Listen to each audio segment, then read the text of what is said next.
حضرت علی رضی اللہ تعالیٰ عنہ فرماتے ہیں، فجر کی نماز کے 5 بڑے فائدے ہیں جو اکثر لوگ نہیں جانتے۔ فجر کی نماز کا پہلا بڑا فائدہ یہ ہے کہ نبی پاک صلی اللہ علیہ وآلہ وسلم نے فرمایا، جس آدمی نے فجر کی نماز پڑھ لی وہ اللہ پاک کی ذمہ داری میں آ گیا۔ اس نماز کی وجہ سے بندہ اللہ پاک کی ذمہ داری میں آ جاتا ہے اور بندے کے دن کے تمام کام آسان ہو جاتے ہیں۔ دن آسانی کے ساتھ گزرتا ہے، دن کی مشکلات کم ہو جاتی ہیں، بندے کے اوپر اللہ پاک کی رحمت ہوتی ہے۔ فجر کی نماز کا دوسرا بڑا فائدہ یہ ہے کہ نبی پاک صلی اللہ علیہ وآلہ وسلم نے ارشاد فرمایا، جس آدمی نے عشاء کی نماز باجماعت پڑھ لی تو وہ بندہ ایسے ہے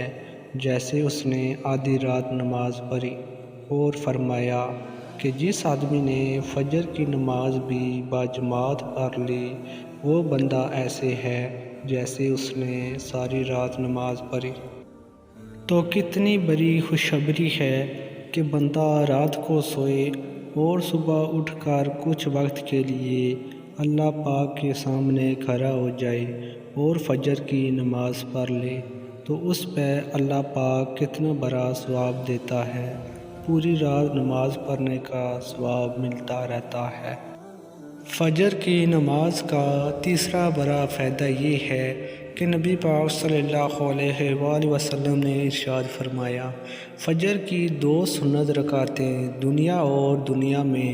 جو کچھ بھی ہے اس تمام سے بہتر ہے۔ ہم اس دنیا کے لیے ہی نماز کو چھوڑ دیتے ہیں، لیکن اللہ پاک کے نبی کیا فرما رہے ہیں کہ فجر کی 2 سنت رکعتیں دنیا اور دنیا کی تمام چیزوں سے بہتر ہیں۔ تو دنیا کی کیا حیثیت ہے، اس دنیا کی وجہ سے ہمیں نماز نہیں چھوڑنی چاہیے۔ فجر کی نماز کا چوتھا بڑا فائدہ یہ ہے کہ اللہ پاک کے نبی صلی اللہ علیہ وآلہ وسلم نے فرمایا، تمہارے پاس دن اور رات کے فرشتے آتے ہیں اور یہ فرشتے فجر اور عصر کی نماز میں جمع ہوتے ہیں اور پھر یہ فرشتے اوپر جاتے ہیں، اللہ پاک کے پاس جاتے ہیں۔ اللہ پاک سب کچھ جانتا ہے، لیکن پھر بھی دن اور رات والے فرشتوں سے پوچھتا ہے کہ جب تم میرے بندے کے پاس سے آئے تو تم نے اس کو کس حالت میں چھوڑا؟ فرشتے کہتے ہیں کہ اے اللہ، تیرا وہ بندہ نماز پڑھ رہا تھا، فجر کی نماز اس نے پڑھی۔ کتنے خوش قسمت ہیں وہ لوگ جو فجر کی نماز بڑی پابندی کے ساتھ پڑھتے ہیں۔ ایسے لوگوں کے بارے میں فرشتے اللہ تعالیٰ کو بتاتے ہیں کہ اے اللہ، ہم تیرے بندے کے پاس سے ایسی حالت میں آئے ہیں کہ وہ نماز پڑھ رہا تھا، تیرے سامنے جھکا ہوا تھا۔ فجر کی نماز کا 5واں بڑا فائدہ یہ ہے